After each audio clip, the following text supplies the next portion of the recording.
right, let's see if we are up and running.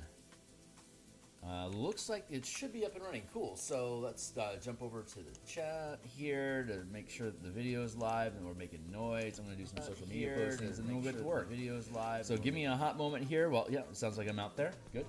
I'm going to grab my link here. I'm going to do quick updates. It takes like less than a minute. So if you're already familiar with the channel, you can skip ahead and I'll catch you on the other side of the bounce. But for everybody else that's here now, hey, what's up? My name is Karrnath. I create role-playing games, I illustrate them, and I publish them online. And we're creating content for Dungeons & Dragons 5th edition using the new 2024 rules, making an adventure in the Eberron campaign setting called Crystals of Mabar. It's for characters level 7 and 8 fighting undead, demons, and necromancers in the Carnwood of Karrnath on the continent of Corvair. So yeah, I stream like 9 times a week. Stick around if you think this stuff is cool. We'll get into it. Now just like, subscribe, hit the bell icon for notifications when we're live in the future. And here's a bunch of books I've created on the DMsGuild already. Full content, all 505 episodes are here. Social media channels. Bob's your uncle. So let's get into it. So this is the book cover we made around episode 40. You can jump into the Wayback Machine to check that out. But we're doing a Bob Ross painting today for a peaceful resolution to the adventure. This is kind of a like a summary page of one of the plot hooks. If your characters have been invited here by family and friends to start a homestead alongside them in this town, then if you've solved the necromancer undead issue, then peace is returned to the border communities. So that's what we're attempting to illustrate here using a Bob Ross style of painting. Here's our general composition of mountains in the background, forest, homesteads, tulip fields. I think it's probably going to end up being tulip fields. I'm in the Pacific Northwest here in Seattle, and in this territory we have a tulip festival. That's I think it's in Sequim. I don't remember the county. So the way that the Pacific Northwest works is you've got the ocean, and then you've got and then you've got Seattle, and then you've got the Cascade Mountains, and then you have desert. So Karrnath isn't that different in that you have the ice flow, the ice flow northern, north of Bitter Sea, and then you have at the northern edge, kind of like Canada, you have the Carnwood Forest that then spills into the lowland tundras, which is in the spring is basically, I think it would be like Siberia, for instance, has massive grain fields, but it becomes bitterly cold in the wintertime. So I think that's how it works. It's super bitter to the north, and then as you start moving southward, it becomes grasslands. So I think Karrnath is similar to that in structure. That along the tree line, there's a green strip, and then it falls into colder land in the eastern mid region of the Karrnath Nation on towards Talenta Plains. So that's where these villages are trying to scrape out a living. And it's rough land, it's difficult, but they're managing. But here in the Pacific Northwest, we have these mountains that dive into the desert, and then in that transition zone, there's tulip fields. And there's a tulip festival that happens every year. It's tons of color. There you go. So I'm taking that as inspiration for this painting, and we're going to be working on the homesteads, setting up the front end of the back side of the fields. But at the moment, this particular chunk of area is catching my eye in that it doesn't feel like it has enough mountainous terrain, or enough forest loaded into it. So I want to take just a little bit of time to drop some forest back here. Just going to use the same techniques that we've been using. Since this is so far back, it shouldn't take nearly as long to resolve this, but it needs there needs to be something going on. It can fade out, and we're going to drop the opacity on it while we're going through the process as well, so that it does end up blending into the background more. But it was just a notable gap that just kept grabbing my eye. And it's like, if that is grabbing my eye, it's going to grab somebody else's. So I want to fix it now while I can.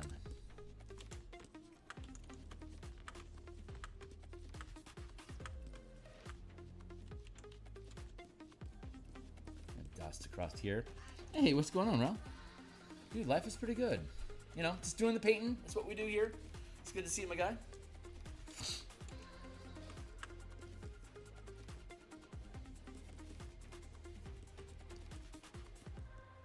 Just tapping in some of this forest here to get that going. Thin it out a little bit with the smudge tool here. Yeah, playtesting for Martial Powers is coming along really nicely. For those that are new to the channel, we design books, illustrate them, and publish them on DMsGuild for Dungeons and Dragons 5th edition. And on my Discord server, we do playtesting for the different ideas that I come up with to make sure that they actually work before we publish them. And right now we're running a mega dungeon. We're 7th level now. And it's coming along really, really nicely. The Martial Power system is an alternate magic system for martial characters, go figure. That's very akin and similar to the Book of Nine Swords from 3rd edition. That it was basically an alternate magic system that martials could buy into. So let me check my distancing. Yeah, see that already just feels better. So I'm going to drop the opacity on it just a smidge to push it back. And now, yeah, it feels a little bit more broken up. I want to drop the opacity on this a bit. So we made some revisions on how feats can be acquired as powers. I think that was a good balanced decision to push back the general feats to being prepared at 5th level as 2nd ranked powers. And we've looked at and we've developed additional ways to be able to bend action economy around, like sacrificing temporary mana to be able to generate additional reactions. So you can really develop a unique action economy for your character using different powers and maneuvers to support the team. I like how it's turning out. It's looking really, really good. I'm excited to bring it to the market. And yeah, see that already feels better.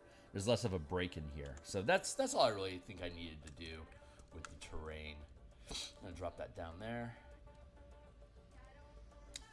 That is a lot of forest layers that we've got going on. It's gonna end up bulking down the painting over time, so I'll probably end up merging it together.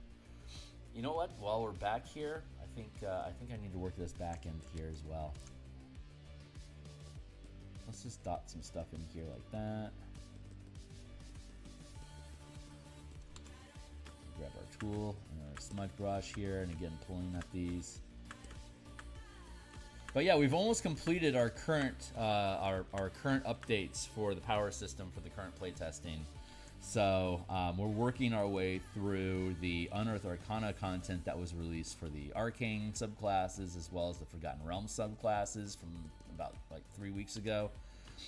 We should be finishing that up tonight on stream, and then for the time being, we should be done with subclasses. And we'll be able to move forward with the next thing that was on our list of things to do was to resolve backgrounds basically update and resolve backgrounds for Ravnica, Strixhaven, as well as resolve the piety system for Theros campaigns.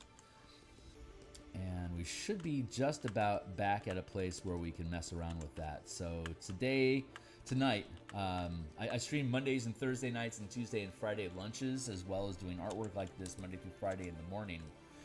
So this evening, when we're back on stream doing game design with the Martial Power system and Color Mana system in general, we should find ourselves finishing subclasses tonight, which means tomorrow at lunch, and then Thursday and Friday later this week, we'll be able to resolve Ravnica, and then Strixhaven, and then Theros. Theros, I'd say, of all the D&D settings, I mean, there's only 3 MTG settings that have been released, but I would say my lore on MTG worlds in general, Theros is pretty lacking. So I don't know like the personalities of the there's like 15 different gods. There's 5 major gods that are basically devoted to each color in the 5-color mana pie, and then there's 10 minor gods that do the 10 color combos of allies and enemy color pairings, and that is. Yeah. So that's going to take the most work, I think, for the piety, because I want to develop out specific piety progressions from 0 to 50 piety, following the same general format of renown, using college credits for Strixhaven, renown for Ravnica, and then piety for Theros. But it's all basically the same. It's all basically the same structure. It's just different narratives and different benefits depending on which god, guild, or school you're associated with. So, work in progress. It's coming along. I'm pretty happy with it so far. Just need to have a little bit more forest dotted back here, I think.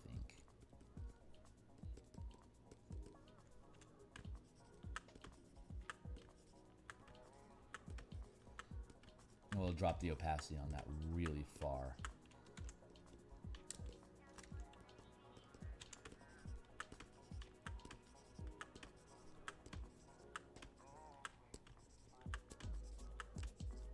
God, I love doing little forests like this. They're so fun.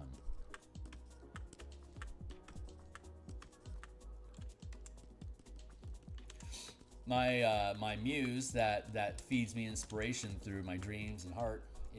She says that for all the significant paintings that I have left to do in this adventure, I should focus on, as often as possible, landscape paintings like this, because they're fun.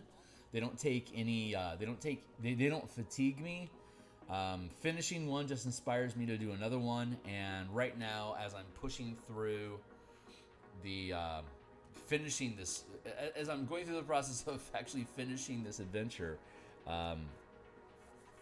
inspiration, motivation, and morale are top issue. It's a 100-page adventure in a 10 by 17 for those that aren't indoctrinated here. Check this out, because it's a 17 by 9 format. So this is roughly how it would sit on your tablet, phone, or widescreen display.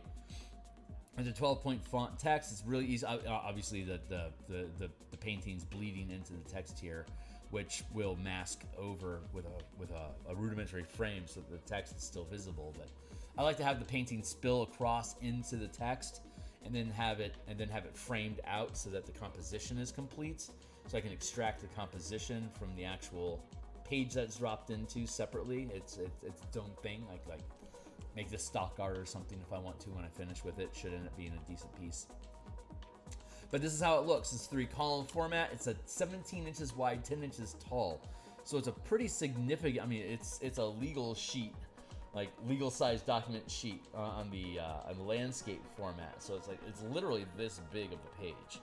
And it's not a print, it's not something that's designed to be printed. It's designed to be consumed in a PDF, which means I can format it in that 16 by 9 format to have it fit on your monitor as its primary means of being consumed visually. So I can focus on what looks good on the page composition this way digitally, knowing that it's just going to get picked up and dropped into somebody's PDF if they decide to pick this thing up. So that's the framework that we're working with here, and that means that this is a good 10-inch wide, 6-inch tall image space that I have to fill, and that is a lot of pixels at 300 DPI. It's a lot of pixels to work with. So working on filling that in, and doing landscapes like this is the easiest way for me to be able to cover large areas in short amounts of time.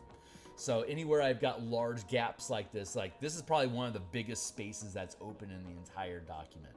Like of the 100 pages, this is probably the largest hole to fill with an illustration. There's some that rival it, but again, I can most likely drop into those spaces unique artwork of either landscapes like this or structure, architecture, stuff like that.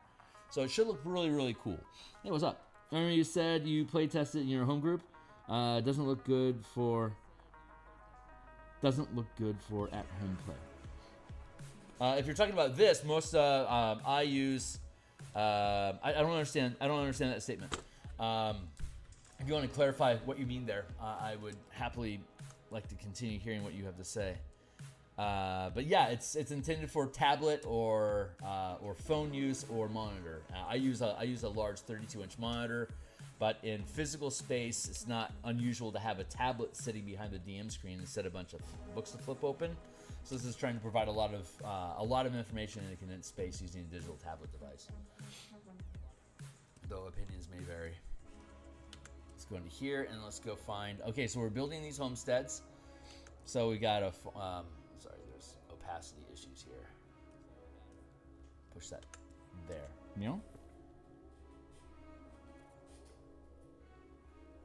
Ah, right on.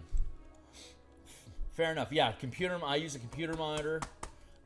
It's a 12-point font, so even I can read the text on a phone. And the way that it's formatted is that each column aligns with the vertical space of your phone. So like here's my phone, and this space here is the same as one column, and so it's 3 phones wide. So it actually works out really well. I've done a lot of print downloads, or rather downloading of documents as sample pieces, and it does really, really well. So, but yeah, printing it would be a pain in the ass. I do not cater to printing. I don't see color, so I can't. My artwork isn't print proofed. I can only do color art in digital format, so all the books I create are also assumed to be digital format.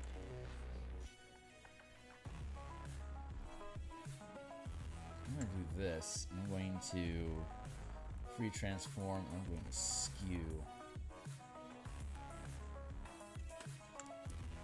That just feels a little bit better. I'm going to switch my brush. Let's grab our guitar pick. I feel like I'm going to need to use that a little bit. I'm going to use 100%. Let's go with 80% strength here and smudge down that crease.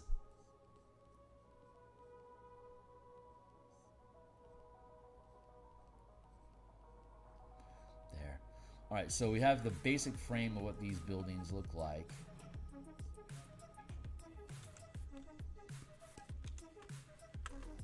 What is going on? Hey, what's up, Fox? Morning, Phil, back from my social. Hey, welcome to have you back. Yeah, no kidding, right?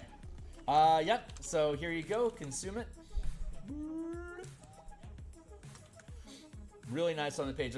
I'm thinking I might have another 3 or 4 of these in me for the book, and off screen I'm filling pages with maps, so that when we finish this piece, we'll be able to do a stream session of me basically just doing maps on frame and pages, just dropping them in like I'm cutting up the map and then dropping individual rooms onto the page descriptions, so that because that's where the bulk of the visual stuff, like most of the visual art in the book, is maps and tokens, just adventure stuff that we've built out assets for. And we, like I said, we're at episode 505 now, but maybe a good 300 of those episodes was specifically building out all the creature, NPC, and locations that were needed to fill the adventure as separate standalone, like creature tokens, NPC tokens,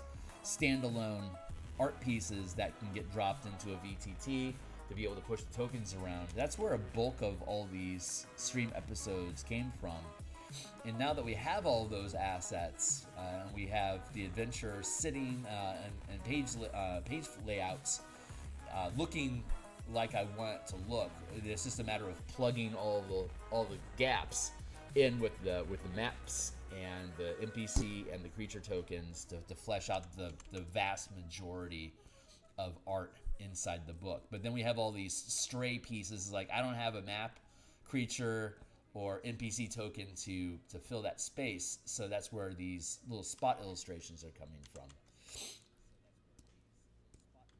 0, 100% erase. I'm going to drop the roof here real quick. And maybe I'll have another little village, another little house back here. So we're doing a dark silhouette, and then we're going to use the color language from the buildings in the maps to be referential, so that the maps are using the same colors for buildings as this illustration is. And we have image references from other maps, from the homestead maps that we've done.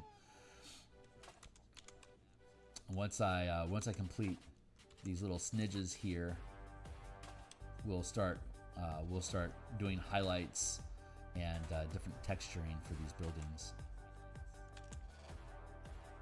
And then I'm thinking like tulip fields, and then here's the composition: tulip fields, and then like foreground shrubbery, rosemary bushes. It should be a decent piece. I'm always a little intimidated by doing illustrations with wildflowers in them, but I think I've got a decent enough plan for it, so it should turn out pretty good.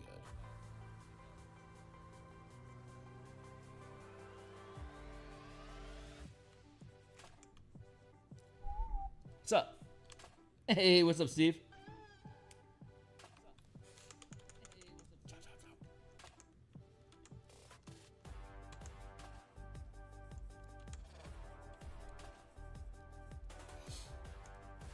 Quick channel update. I am currently at 3,576 hours of content consumed on a 365-day basis. But this time last year, I was part of Monster Week 2024, and I had published a video called Space Kraken, Mega Kaiju, basically how to have massive scale creatures in the Spelljammer campaign setting using 5e mechanics for Mega Kaiju that we had developed for the Spelljammer document that I published. And that was published on July 2nd, 2024, and it pulled in, I'd say in a week, it pulled in around 700 hours of views, and that is about to drop off my channel, because the health of your channel is measured by Google in daily, weekly, monthly, quarterly, and annually. And depending on your monetization comes from your annual hour consumption. So like to be a full affiliate, you have to have 1,000 subscribers with a minimum of 4,000 hours of consumed content. If you have 1,000 followers, you're pretty much guaranteed to get 1,000 hours worth, or 4,000 hours worth of viewed content per year. But I'm still transitioning up into that status, and I'm about to lose 700 hours out of my 3,600. So the big lesson that I learned there is joining in these collaborative efforts where there's a huge community pull to do a bunch of stuff is nice for community engagement and being introduced by new people, but it is also currently a distortion. That event lifted me up faster than I was capable of sustaining for myself, because a YouTube D&D design stream that has a large focus on artwork is an incredibly niche audience. So YouTube doesn't really know what to do with me. So and these long form formats aren't necessarily the most popular way to do things. So I don't want to change how I do what I do, because this is a format that I can perpetuate basically forever. But YouTube doesn't like it, so I'm expecting to take a pretty significant hit in my hour views, and I'm wondering. I have a partial affiliation status at 3,000 hours and 500 subscribers, which we achieved. I think it was back in, I want to say January. We hit that mark, But I don't know what happens if you slide underneath 3,000 hours, if they change their mind and withdraw the pseudo partnership until I can reclimb. I'm interested to see what happens there, because I am about to fall off that cliff. So it's not like it's going to impact.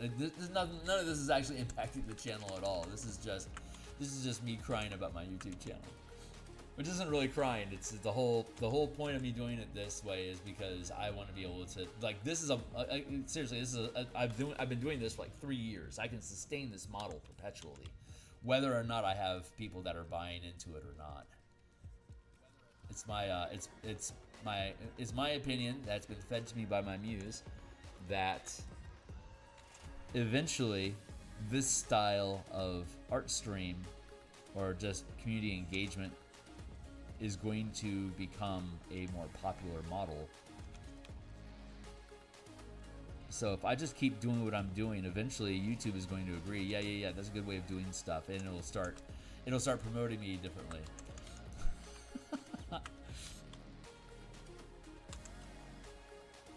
It tickles me to no end. But I'm just saying that's I was bringing it up because I'm really interested to see what happens when I drop below 3,000 hours, if they withdraw the status or not. You never hear about, you never get input from YouTube channels that are declining or being destroyed. Probably because the person that created them gives up on it and does something different because it's dying and being destroyed. But I never, as much as I'd love to have a ton of followers, I never anticipate it. As it's, again, this is an incredibly niche audience, I think, that takes an interest in this type of stuff that I do. And so I don't expect to gain a lot of momentum quickly. So with that downturn, it'll be interesting to see. It'll be interesting to see how YouTube deals with people that implode, because that one Monster Week 2024 was a larger bump than I deserved, than I had already earned. I basically got into a community event that elevated me faster than I could sustain. And now, a year later, I haven't been able to create that lift, a similar level of lift on my own. So naturally, I'm being forced to take a step down as the channel recalibrates itself, which I have no lament over whatsoever. I just think it's interesting, the process of it all. Hopefully I don't sound like I'm whining, because I'm really not. It's just, it's a thing that's going to be happening on my channel that I'm keeping an eye on, and I like to keep you guys aware of what's going on with my shit, because I think this is all a big experiment that we're all kind of participating in here together. I spy with my eyes something that begins with text. What's up? Hey, bro. Bleeding. If you dealt damage with anything, I didn't realize they basically did YouTube credit scores. Yeah, they really do. Hey, Danny. Yep, there's two metrics that they really monitor closely. It is number of subscribers and watch hours. They measure revenue by watch hours. So you get I don't earn revenue from ads yet, but I have to hit 4,000.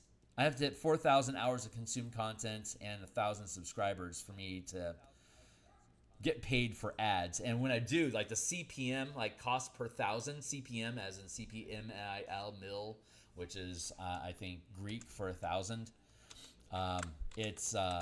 So CPM is an industry standard term, and I believe YouTube essentially gives $2 or $3 per thousand ads viewed. And the more time that you spend, like the more watch hours you have, that's more opportunities for YouTube to serve ads. It gives you a bigger portion.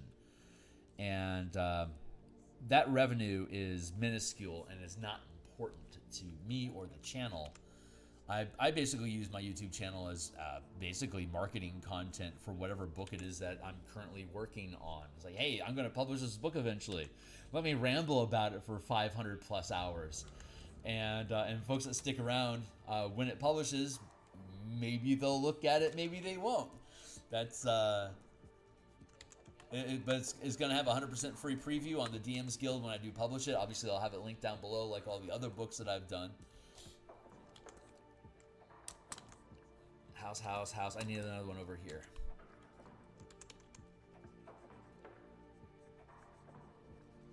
And then that should do us pretty good.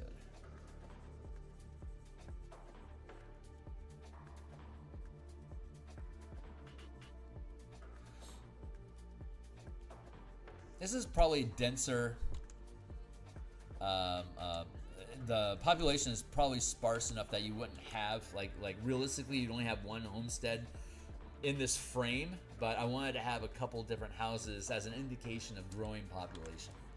There's only around, there's like, I want to say 40, I forget offhand, there's like around 40 some odd homesteads that are basically farming in this community, and they each have a few miles of territory, so it's unrealistic to think that they would be this densely packed. But if the adventure is successful for your characters and they decide to expand on it, we could eventually see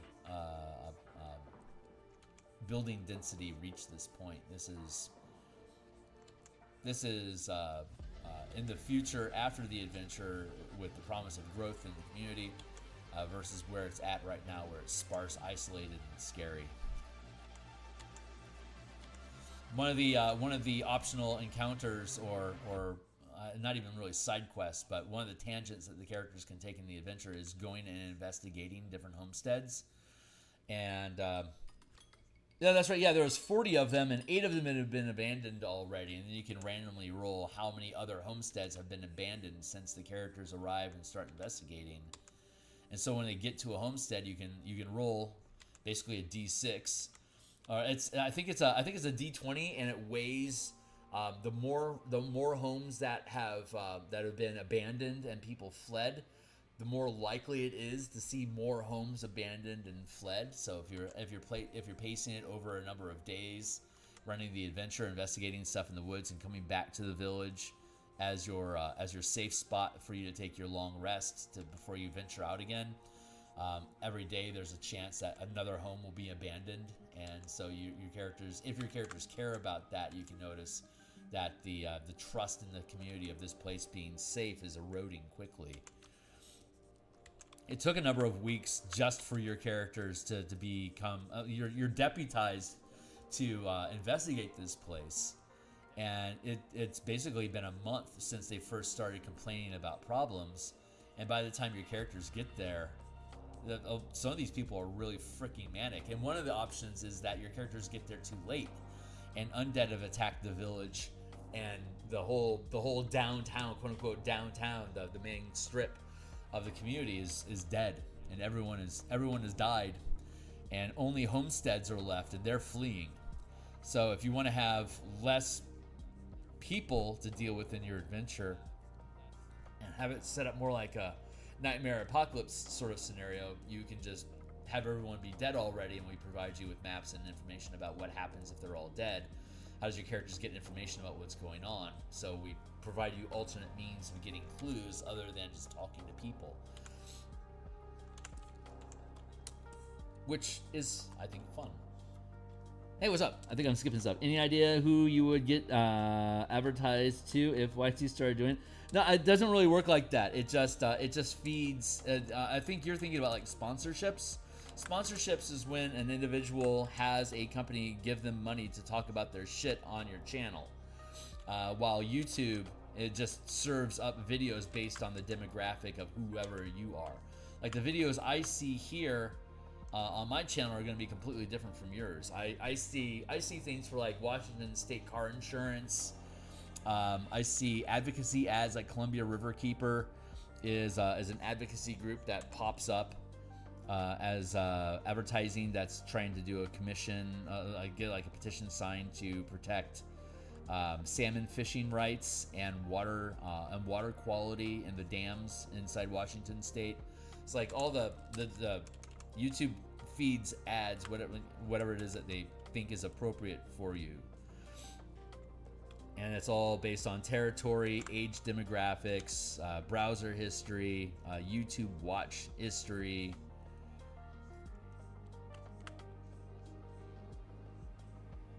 But if we're talking about sponsors, I can't imagine.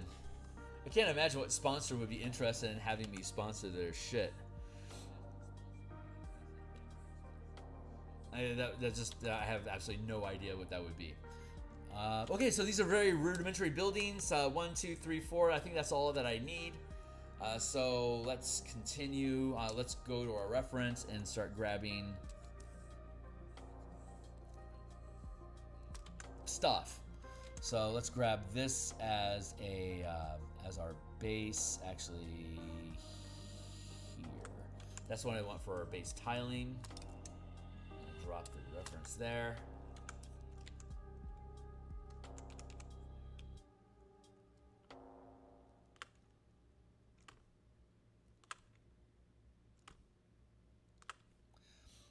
Kind of like when we were doing the forest painting. What I want to do is find the closest object and then add details and texture to that, because everything that's further away in the piece from this is going to have less detail.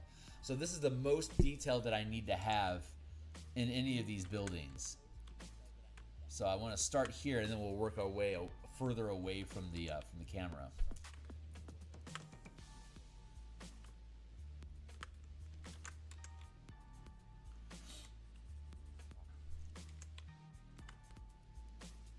Not to speaking of sponsors and successful YouTube channels, which I am not. I'm seeing in the D&D YouTube sphere. It is began what I had predicted, which is these channels that are fed that gain all their subscribers from commenting and critiquing different details. There used to be like top 10 best magic items for your Warlock character. Like that would be content that you would see like in 2022. And now that now that we have new rules for D&D in 2024, these channels have started doing best new feats for your Warlock character, best new feats for your fighter with the 2024 rules, and that speaks to the quality of the health of my channel. Like I can't imagine how mind-numbing that sort of content must be to produce. I'm not going to name out any particular names, but you're kind of caught in a trap when when your revenue is based on that sort of audience retention, and if the only reason why people are going to check your channel is what's the optimal feats for me to choose for my fighter, that sounds more like a job than fun, and so not to shit on anybody or anything like that at all. That's not my point. The point is that I really want to make this channel. I don't care how slow it grows. I know it'll eventually be interesting to enough people for it to be a quote unquote successful channel. But I really want to make sure that I'm doing it the way that I want to do it, with the type of content that I would be happy to do forever. And designing books and then illustrating them, that is forever work for me. I seriously, no one watches my channel. I have no viewership, but I've been willing to do this for years, because this is how I like to do art. Me being able to engage with people like this is a way for me to sustain my sanity as I go through these massive projects, and it gives me a chance to brag about them and show where we're at, and talk up the project and have fun with it. That is something I've literally been doing perpetually for years, and I don't see any reason to stop it anytime soon. If anything, it's just going to become more and more fun, because as the channel actually does gain momentum and more people do show up, it becomes more fun to bullshit with you guys. So, hey, what's up? I take it as Phil McDonald's collab. No, they don't, but people like listening to the opinion of people that they like. Like, I've got a lot to say about running campaigns, or like 20th level dilemmas, or whatever. If you like if you like your channel and you like the personalities on the channel, a lot of times it's just, I want to hear you say more stuff about things that I care about.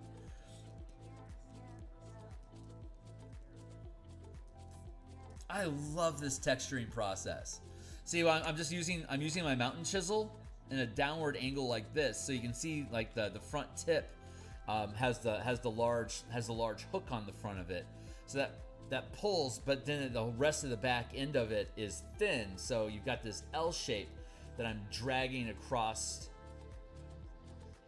at the same angle as the slope, so it ends up having this tile look to it.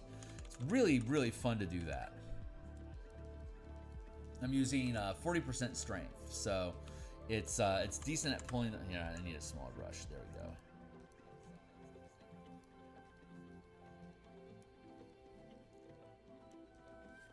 So I can create this cool tile effect with it that way. And again, this is the closest to the camera, so nothing else needs this level of detail.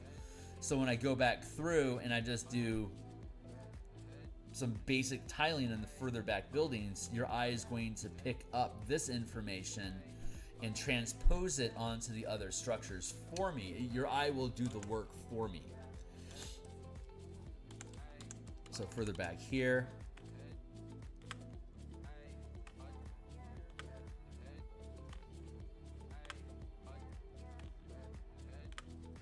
Uh-oh, I'm at an angle. That's not good. I'm gonna start at the bottom and work my way up.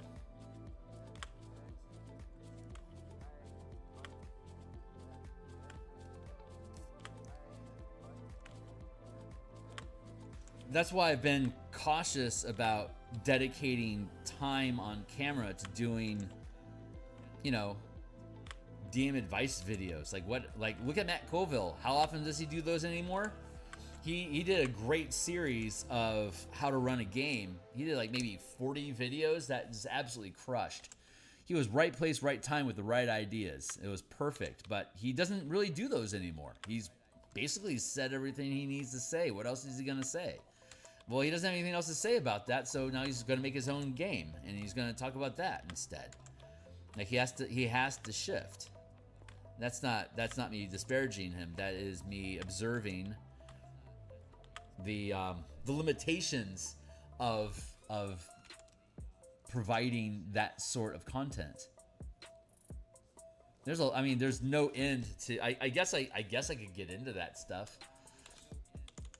I obviously have opinions, but the way that I do it is I make a book that adds value to whatever that like the Bastion campaign, for example. When I was developing the Bastion campaign book, how many hours did I spend talking about the format of Dominion gameplay and how the supplement that we're developing complements that style of play? I don't need to make a standalone video about Dominion style of play. I'm going to make a book that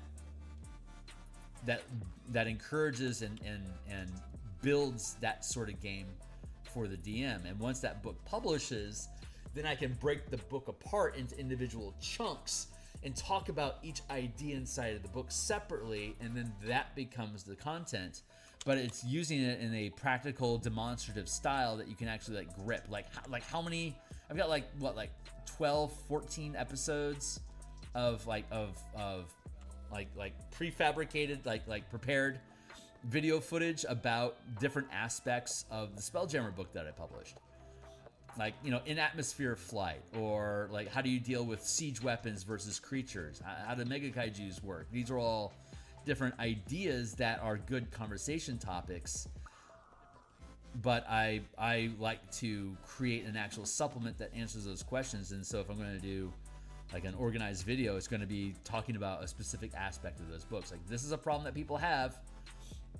And while I could make a video about it next week and offer ideas and solutions, I'm going to make a book first, and then we'll talk about the book, and talking about the book provides the solutions. So like, it's a different way of approaching it.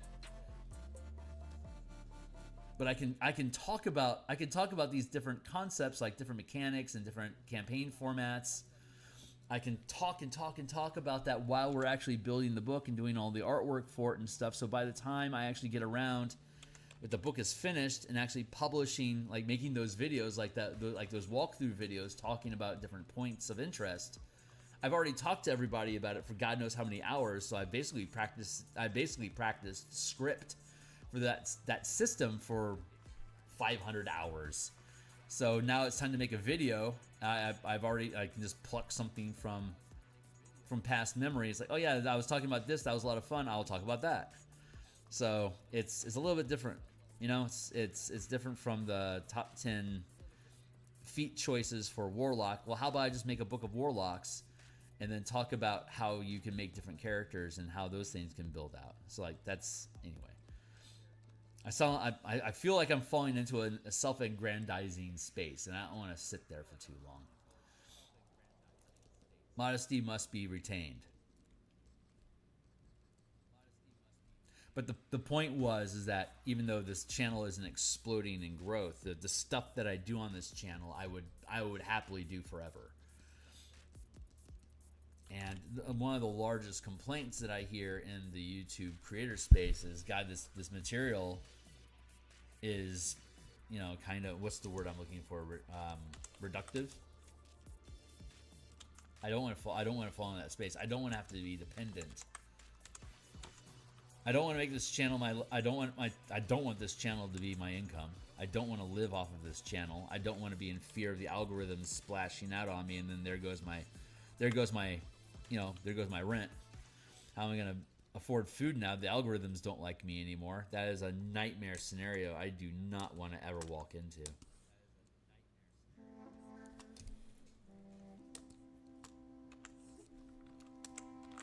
Take that. We're going to drop the opacity a bit on it.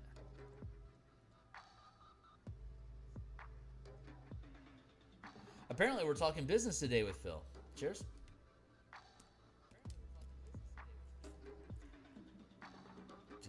This layer to brighten it. There. Mash me. That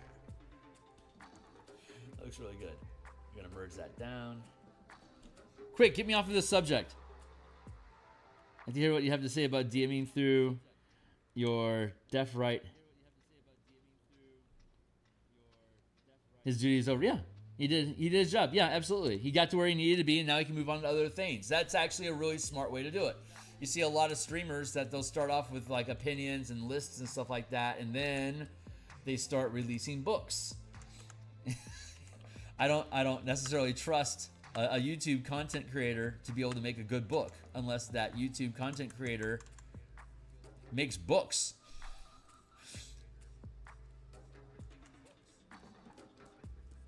But again, I don't want to throw shade. That is not my purpose here. But it is an observation, like that you have to shift away. You have to eventually shift away from that sort of content into something else because you cannot sustain it. And now what happens? Well, D&D is not the darling anymore. So YouTubers, let's all do the exact same thing for Shadow Dark.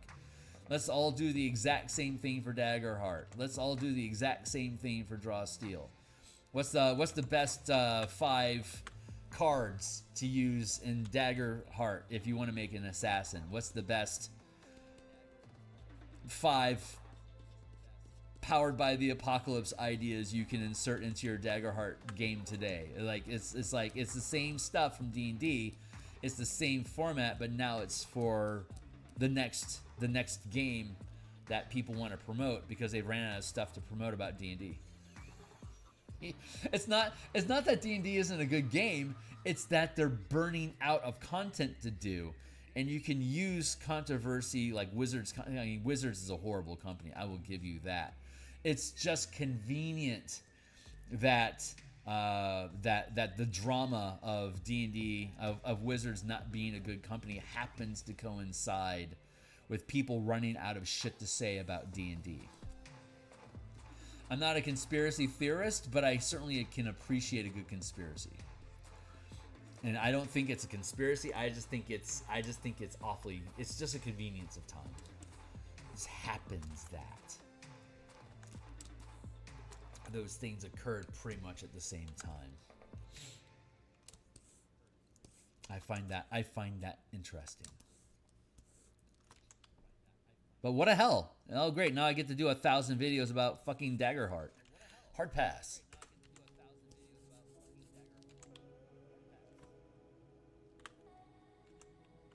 Now I do sound like I'm throwing shade. I will relax.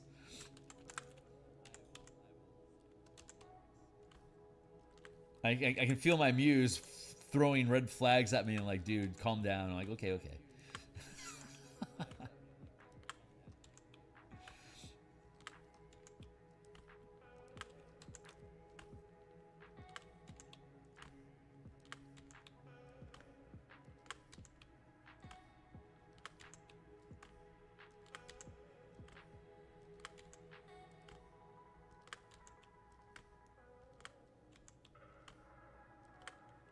What's up? No way. I see Matt went. What's going on? I'd like to hear what you have to say about DMing, though. You're definitely right on it. It's something to talk. Yeah, it's context is everything.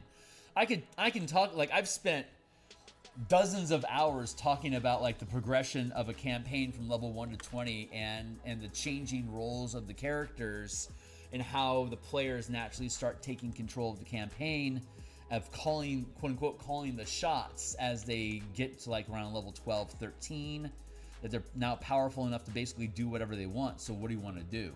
Right? Like when I was doing the cornfield mazes for this, like 150 episodes ago, that was a large topic of conversation that I was just absolutely obsessed talking about at the time. But it was relevant. It was relevant to what was going on with, because I was at that time talking about like Jacqueline, your dungeon, like pathing and stuff like that, and how you can path characters through building a campaign. And I'll talk about it again, but it's all relevant to the context. If this was my full-time job, I could probably take those conversations that I have spontaneously while I paint and extract them as conversations to serve up separately as a topic, but I'm not at that scale. So to me, that just becomes background context that I can then lean on and perpetuate the conversation again, because I don't mind talking about those things.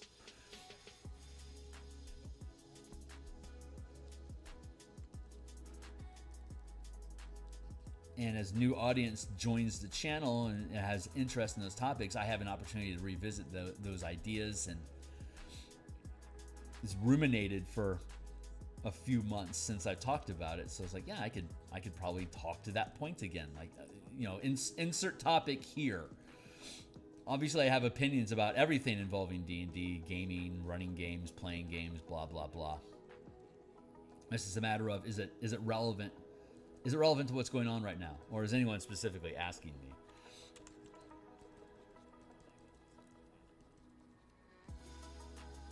Anyway. Word salad, don't mind me. There's it's almost the 4th of July here in America, and that means all the assholes without jobs are using M80s at 2 o'clock in the morning in the forest.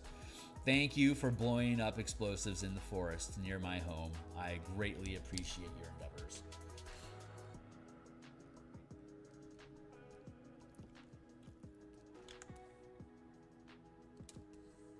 Feels really good. I like that. And this will be, we're gonna make this a separate layer.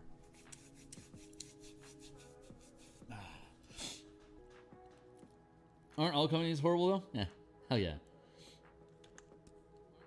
Good money. Most are just greedy and want your.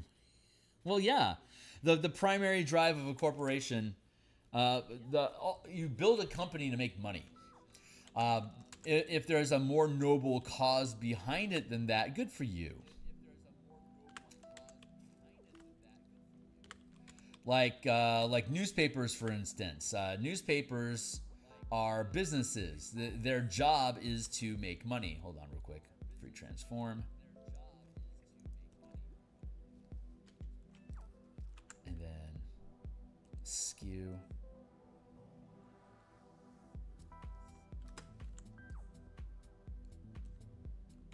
There we go.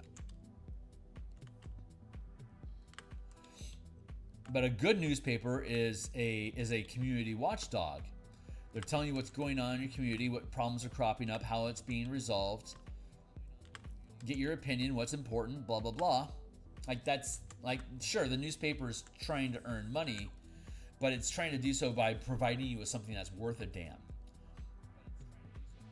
As opposed to, like, say, venture capitalists that they make money by tearing companies apart and then selling them off for pieces. That is a death cult activity. You want to kill this business. You want to kill jobs, and you want to feast on its corpse. It's parasitic. It's like that's a different type of approach to life that has a really, really bad rap. Deservedly so, I would say. And then you have the problem of like charities and quote unquote nonprofit organizations. Well, the people that profit from that are the chairman and the administrators that keep the charity or NPO in operation. That they are creating a salary, like for example, famous in America is the amount of NPOs, nonprofit organizations, and charities that fight homelessness in like San Francisco or California in general. Their business model is to not get people into homes and resolve homelessness. That is a resolution. An NPO perpetuates the fight so that they can sustain the revenue from donations and government grants to continue fighting homelessness. Well, if there's no homeless people, your fight is over and you have to, you retire your soldiers. But now they don't have a job and they don't have any work. What are they gonna do? Solve cancer next? They're not built to solve cancer. They're built to extract wealth from governments in the name of fighting homelessness. If we get rid of homelessness, how the fuck am I going to perpetuate my NPO?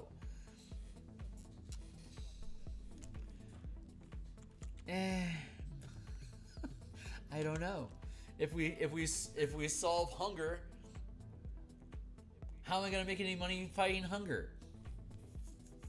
It's dark, but it's a serious concern. Like, these are things that keep people awake at night. Let's merge these down.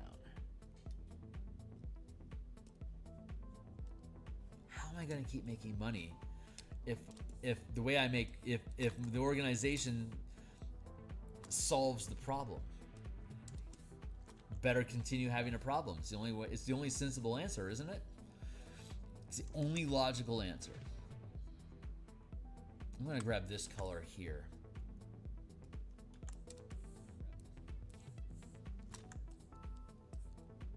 And the thing is that these things can start off with a noble purpose, but then they get trapped in their own bindings.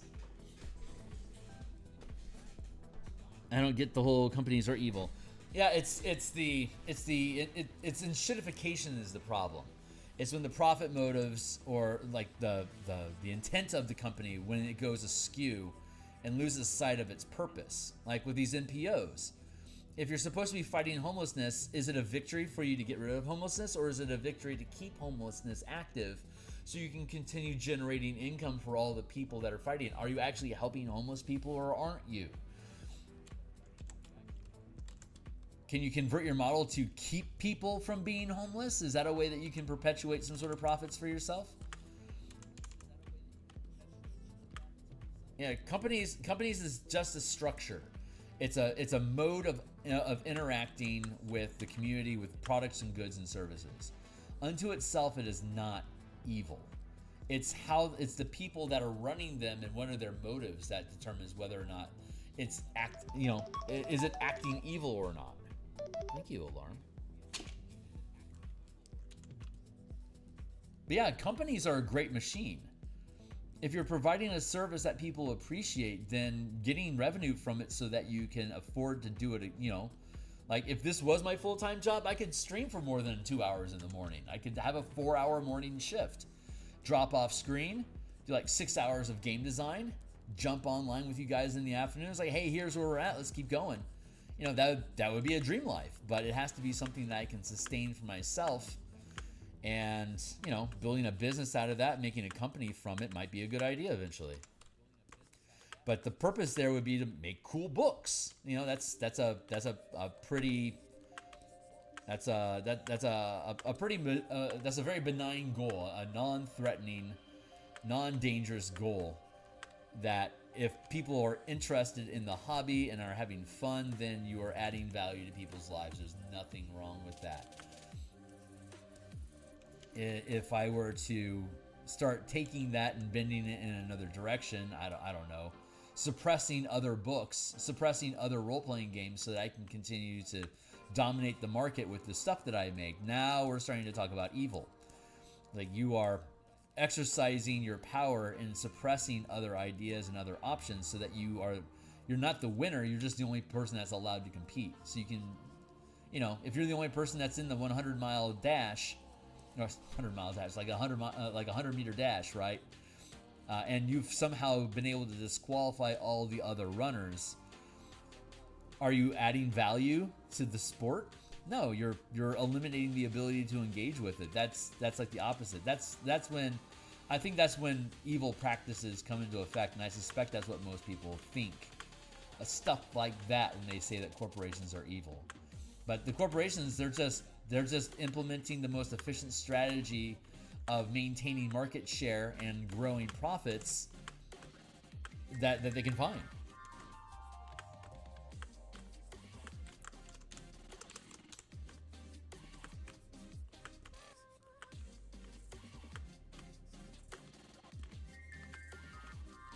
And that is basically like crony capitalism. That's corruption. That's technically deviating away from the purpose of the business. It's just tangential for them to protect their profit line. It's the quest for profit that most people think is evil, but they don't look at it in context.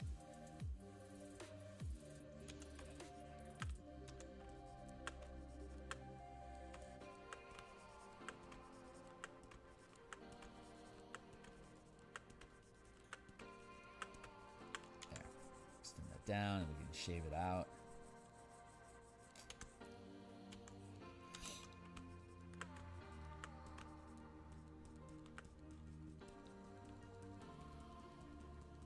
Push this up.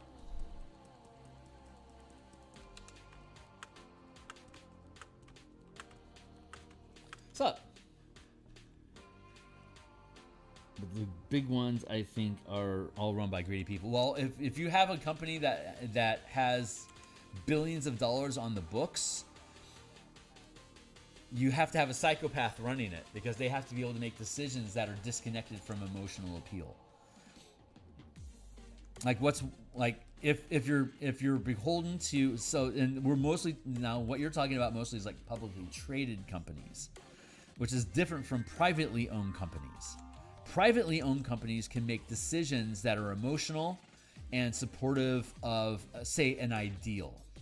Like for example, we're talking about newspapers, for instance. If a newspaper is owned by a corporation, the corporation's goal is to maximize profits, because that is the specific reason to have an incorporated company. Its sole purpose is to produce profit for shareholders.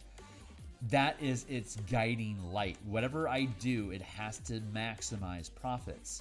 As opposed to a privately owned company, like if a newspaper was owned by an independent family or something, then it could make its decision could be, we want to provide the best journalism to our community, whether or not that makes advertisers angry, but like our primary focus is user engagement and providing value to readers that they want to learn about in their community.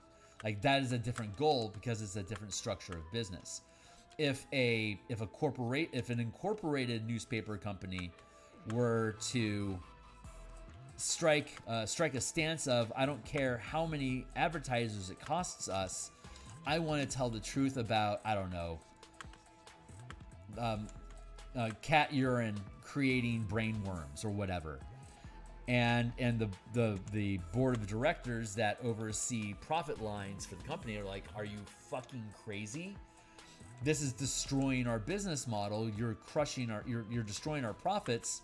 We are now having a vote of no confidence to remove you and replace you with somebody that's more in alignment with the goals of our actual audience, which is our stockholders. So you just got to understand what structure of business that you're using to understand what best practices are going to be for that particular entity. Subtle details, it's all in the details, man.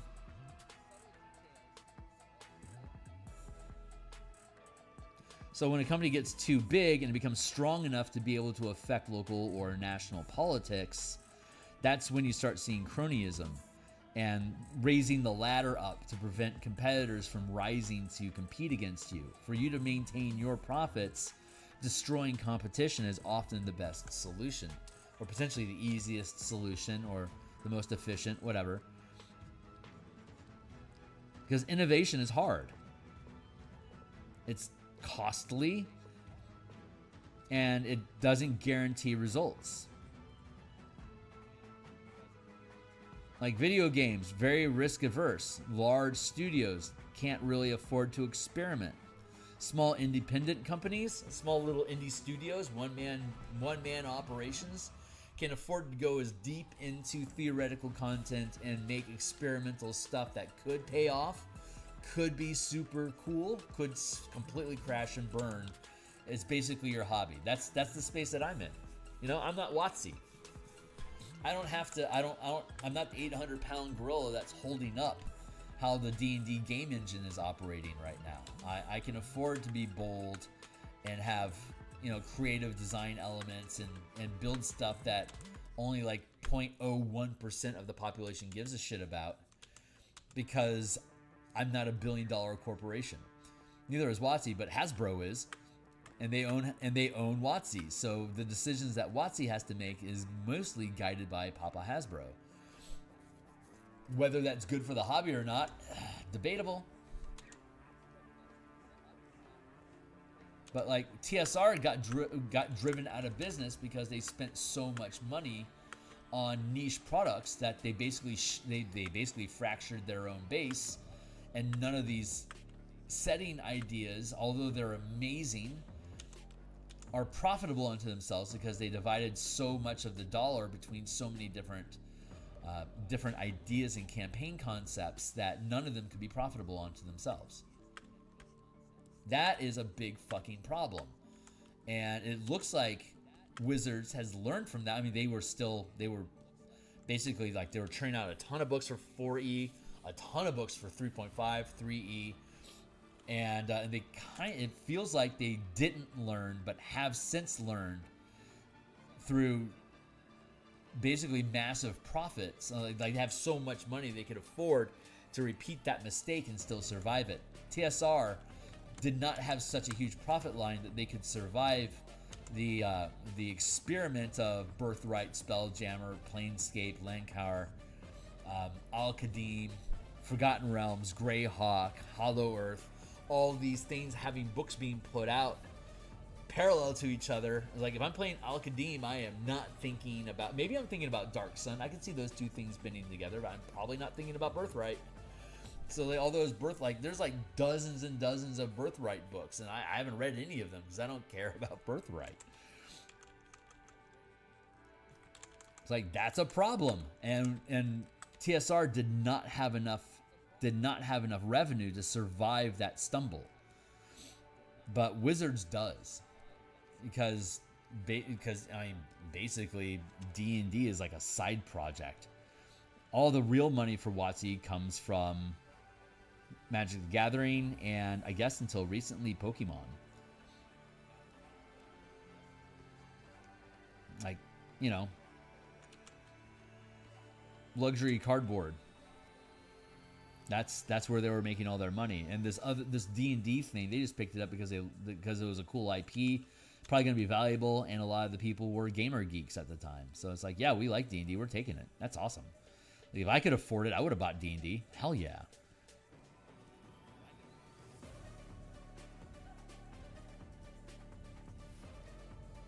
I'm sorry, I just woke up. What are we talking about? I remember you talking about this on stream before. Yeah. But it's shiny. It is very shiny cardboard. I love Magic the Gathering. I don't have time or a budget to play it, but I absolutely love it.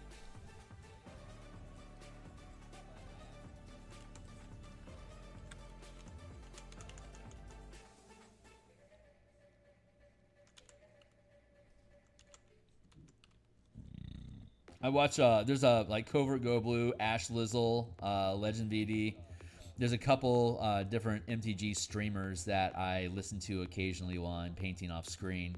That run decks, run the new sets, have opinions about stuff. So I have the ability to keep up with, like to a certain extent, the meta of what's going on in the game and like what's the new tech that's happening, because that's all relevant to the D&D stuff that I make. Not necessarily directly transferable, but relevant. So I like to keep my hand on the stick when it comes to MTG, even though I'm not an active player right now. It's also really, once they started moving away from just like generic land types, like the 5 basic lands, they started moving into more and more stuff. My vision's not good enough. I can't fucking tell what I'm looking at. Even in the arena online, like I can't tell what mana you're using. I just can't tell.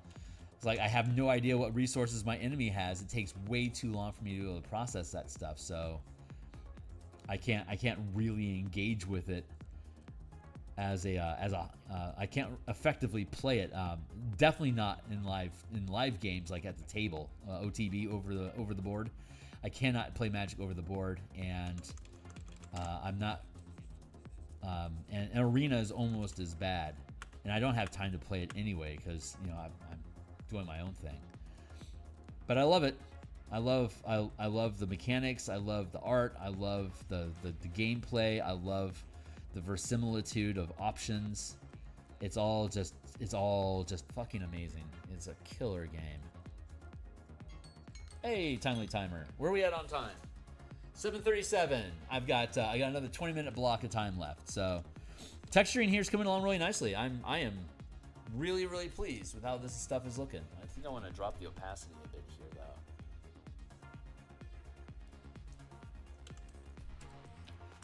though. Oof. It's starting to fall into the forest. I think I need to have some highlights maybe in the forest going on here to help pull the building away from the background.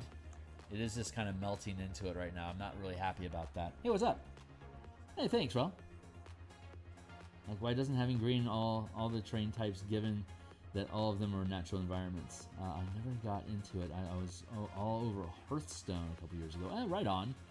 I can see myself getting into TCGs. Yeah. Well, MCG was the gold standard forever. But their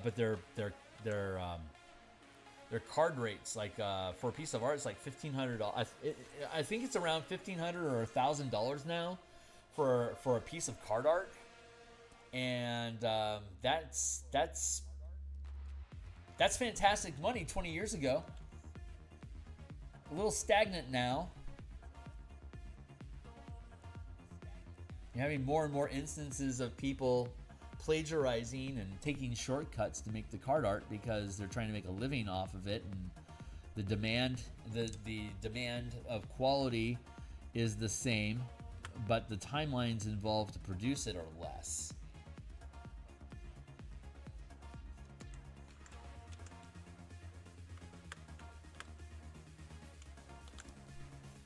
Like Pathfinder book covers, they're about $600.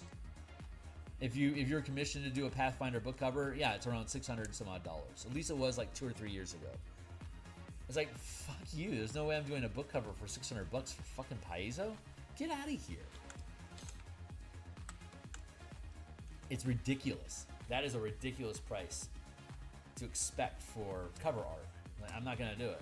Not for a business model. Not for a business like Paizo. Not for a company that, has multiple employees.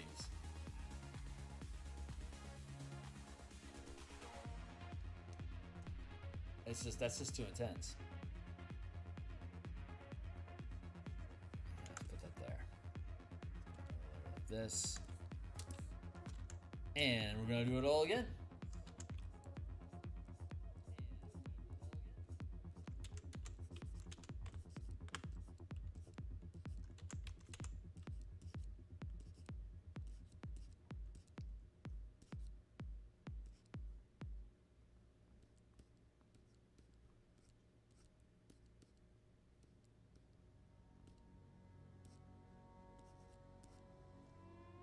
I was really interested in doing Paizo art for a hot minute there.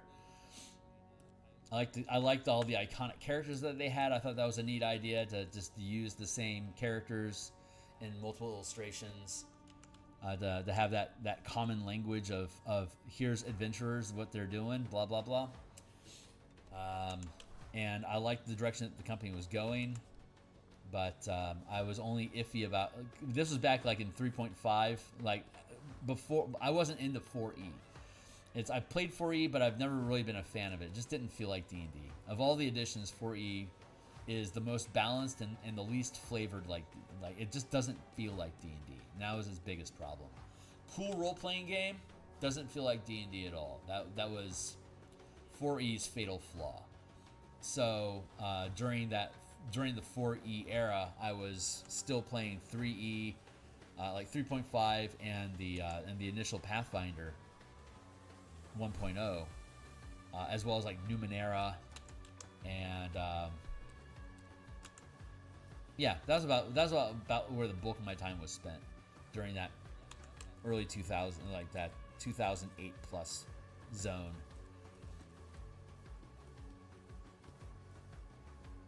But once I found out what they would pay for a book cover, I'm like, I'm out. The amount of work that's demanded for the level of quality demanded for Pathfinder art compared to what you get for it is like it's a dead deal. It's no go.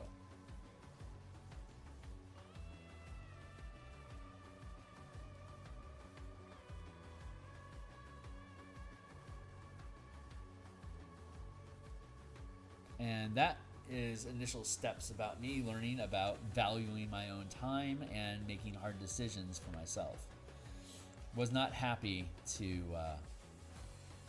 throw that away, but it made the most sense. It's like I just can't do this. It's like it's not reasonable. Sad. Made me sad. That's about when I started thinking about doing my own books. It's like I'm never going to get paid the amount of money I want for my artwork, so I should stop trying to make a living off of art. Maybe I should make a living off of making books that I can illustrate. I'm on the wrong layer. This is the layer I'm supposed to be on.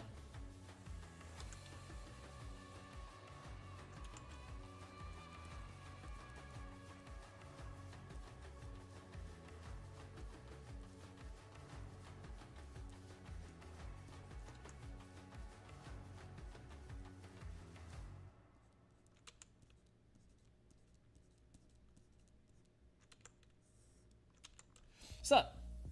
Like 2,000, 3,000 per piece. If I had to eye it out.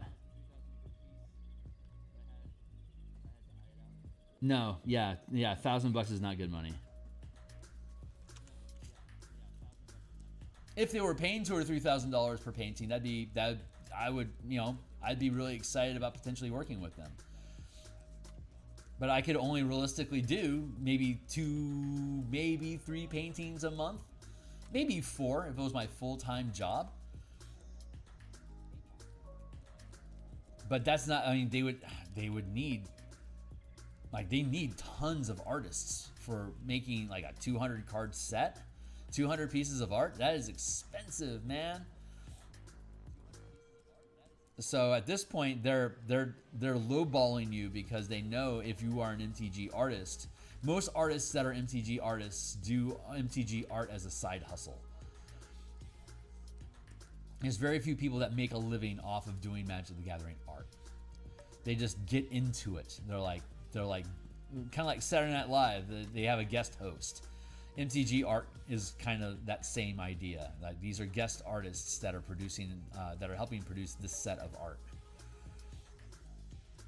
Very few artists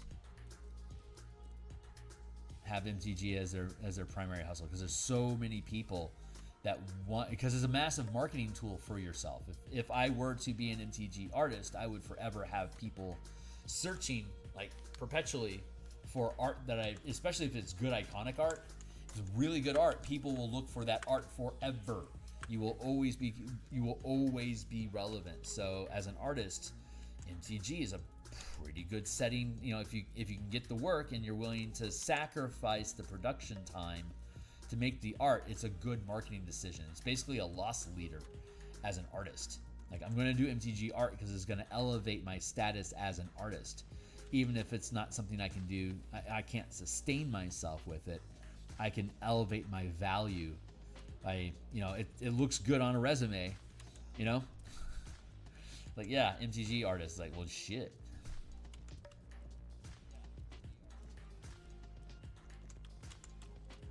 So in that sense, I would love to do MTG art because, again, it just elevates you. But realistically, I'll never be an MTG artist because I can't trust my color work to look right in print, and I can't color correct it. I would have to ask the editors to do that for me, and that's not gonna fly. Let's drop this down.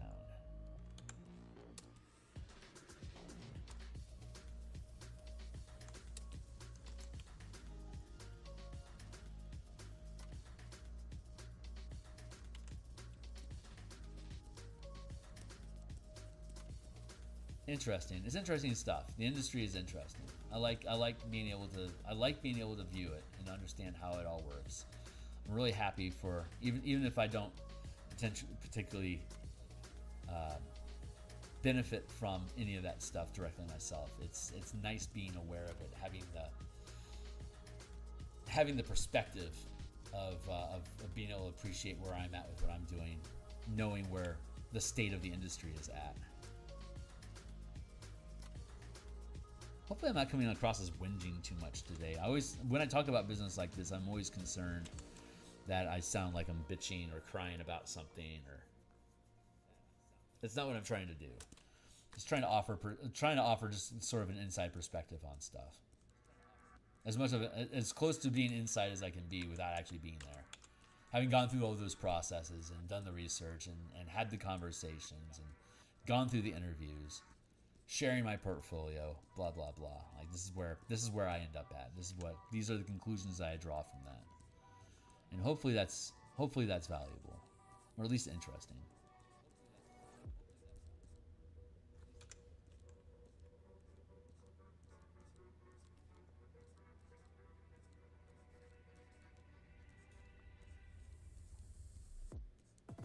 Cutting some slats into the wood here. No, that's okay. Thank you.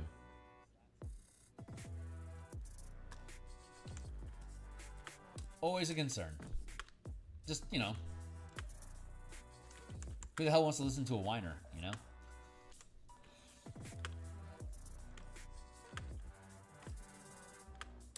People don't respect people.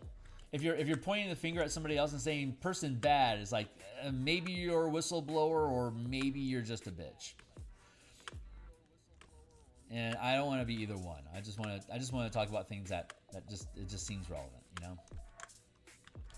Let's keep that line. That was actually pretty good.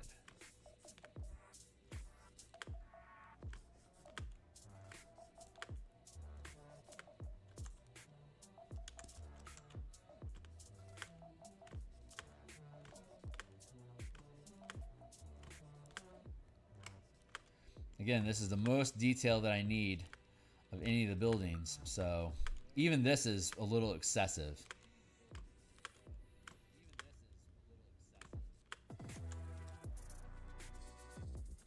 Man, I cannot bitch about the results though. Super pleased. All right, let's do one more. You, buddy.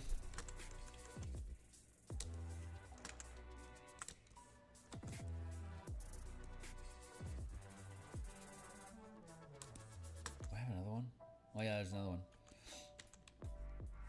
Like, how many of these do I have? Jesus.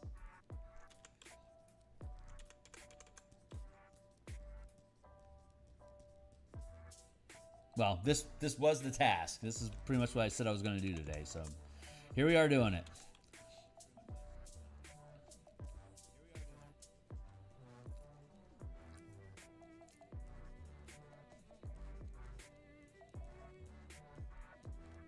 So when we come back tomorrow morning, again, I do this Monday.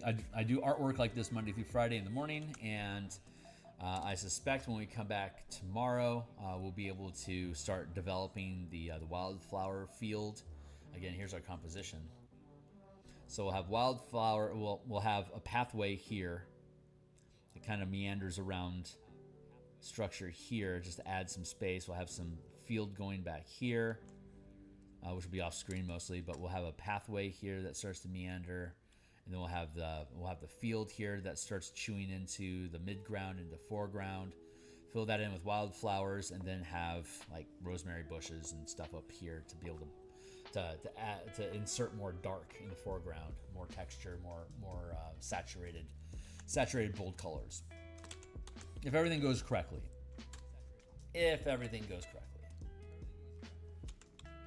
And so far, good thing about Bob Ross paintings like this is that most of the time they go correctly.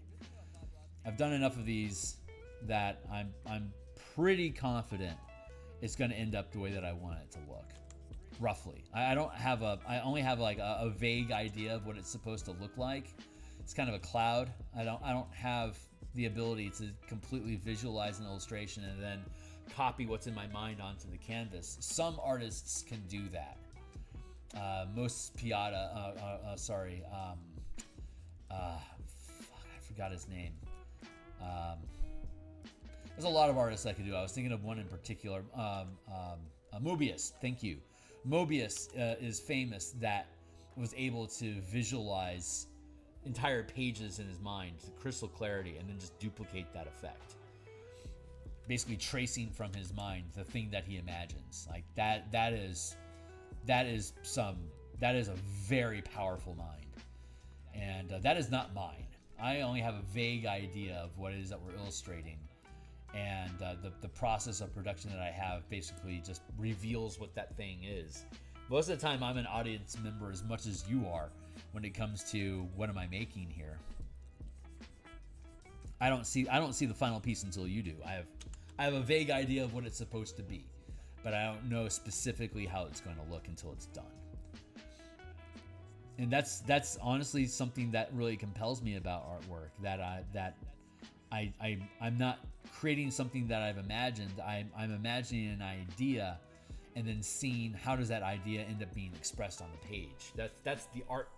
The art of it to me is seeing that is seeing those things become real. I like that. I think it's a lot of fun.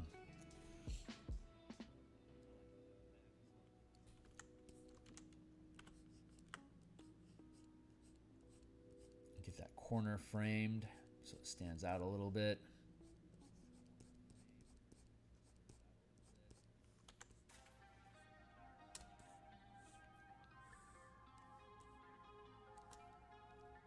So far, so good. What's up? I find it interesting they tie up game mechanics to your character losing control. Any opinions on Werewolves the Apocalypse? I just got my eye on it, and it's really cool. Of all the Worlds of Darkness, Werewolf is my favorite. My absolute favorite. Most of the other Worlds of Darkness I don't give a shit about. Mage the Ascension, I like the idea of it. And that you're trying to, that you are a magic user that that casts spells by bending reality and creating paradox, like creating coincidences that favor that do what you want. You want to kill somebody with a fireball? Well, you're not going to cast fireball, but maybe that oxygen tank over there just happens to rupture next to an open flame, and a fireball occurs. That's how like Mage the Ascension works, and that's a system that of all of them, that one I think is okay. Like Masquerade, like Vampire, Mummy, Changeling, most of those are like eh. But Werewolf the Apocalypse, I particularly enjoy it. I like the I forget it's been a long time. I forget what they call the Feywild. But I like being the Umbra. Thank you. I like the sidestepping into the Umbra. I like the different clans. I like the central conflict of battling the spiral dancers and the corruption, the demons, that you're a demon hunter primarily. I think that's super cool. I don't necessarily like the world of dark, like the modern day world of darkness, but I like a lot of the narrative that goes into it. Like particular types of demons existing in the reflections of glass in the windows of display shops in a mall that capture your soul and making you like lust or want after these material items, compromising yourself to be able to achieve that material wealth. That's a really compelling idea. And that there's werewolves that are able to then step sideways through the mirror into the Umbra to physically battle those demons as a form of like martial exorcism. I think that's a really cool mechanic. I love the Umbra. I think that's really fun. So I think there's a lot of like D&D sort of flavor that I think of all the things. I think werewolf lends itself most towards that fantasy genre, just by the nature of what it is. So I like it. I'm not a big fan of their dice pool system. The fist of D10s hit a target number of success. Like here's your fist of dice. The better you are, the more dice you're gonna get. And then you could also have modifiers that modify the result that faces on the dice. And then there's a target number. So like you have to roll at least like a 6, or maybe in this circumstance you need to roll an 8. Or maybe you need to roll a 3 if it's really easy, but then it's how many successes on top of it do you get. So you calibrate the success level, like the number, your target number, and then how many dice also hit that target number. It feels kind of hat on a hat, you know, like I don't know if a more recent version of it, but the second edition, World of Darkness, was very much in that flavor of you need a target number and you need a number of successes that hit that target number. And depending on how good you are, it is going to determine how many dice you throw and what modifiers you have with it. It's like that's a lot of moving pieces. Like that's a 3-dimensional model that you're trying to build a resolution system out of it. So I think it's clunky, but I love the narrative. Is that a decent answer? I like it, but how about that? And I am damn near out of time. Holy shit, what time is it? Yeah, it's 7:58. Okay, I gotta close up shop, my guys. When we come back, we're gonna add some windows and doorways on these things, and then we'll start building the fields and crops and stuff, the terrain for these things to fit in. I think I want to have these stand out more, so I think I want to darken the tree line a bit, get the close trees darker, just so that the buildings can stand out more. I like the darkness back. I like the level back here, but as I move forward to the ground, I need to have these things pop. So I'm going to darken up the forest a little bit. I might do that off screen. I'm going to do game design for D&D later on tonight. I'll be back in about 10 hours. Yeah, probably I should be on by 6 o'clock. So 10 hours from now, we're going to finish up the Arcana subclasses. I think I only have the Sorcerer left is the last one I'm going to do. And then we're going to jump back into the Forgotten Realms. There's a Sorcerer, like the Wildfire Sorcerer, and I think there's a couple other subclasses I haven't resolved there yet. And then I'll finish that set. And then I think for the rest of the week, we'll be working on Strixhaven, Ravnica, and Theros backgrounds, Piety, Renown, College Credit System. And then I think by this time next week, we should be working on Mage Tower rules for PvP sports combat. Looking forward to that. So, okay, that's what we got on the horizon. Yeah, see you guys. Thanks a lot for hanging out with me. I really appreciate it. Yep. If it resonates with you, Rowley, then go for it, man. It's not my cup of tea, but a lot of people love it. So it's definitely worth your time, and the narrative is super cool. So yeah, give it a look. I played a lot of Werewolf in college. It was fun. Definitely worth your time. So that's it for now, guys. I'll see you guys in 10 hours maybe, and cheers.